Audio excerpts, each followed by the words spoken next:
اگر یہ نشانیاں ظاہر ہو رہی ہوں تو سمجھ جانا کہ آپ کا اچھا وقت شروع ہونے والا ہے، اور وہ نشانیاں یہ ہیں: گناہوں سے نفرت اور نیکی کی محبت پیدا ہونا۔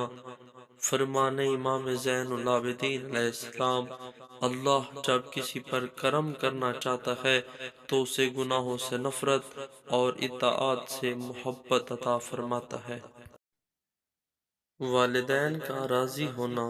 فرمان نبی اکرم صلی اللہ علیہ وآلہ وسلم: والدین کی رضا میں رب کی رضا ہے، اور ان کی ناراضگی میں اللہ کی ناراضگی ہے۔ دل کا سکون اور نیکی کی طرف میلان۔ جب تم اپنے دل کو نیکی کی طرف مائل پاؤ تو سمجھو اللہ تم پر مہربان ہے۔ حضور اکرم صلی اللہ علیہ وآلہ وسلم نے فرمایا: صدقہ دینے کی توفیق ملنا۔ جو رزق میں برکت چاہے وہ صدقہ دے۔ امام علی علیہ السلام۔ نماز میں دل لگنا اور آنکھوں سے آنسو۔ سب سے بہترین وقت وہ ہے جب بندہ اللہ سے بات کرے اور آنکھیں بھیگ جائیں۔ امام جعفر صادق علیہ السلام۔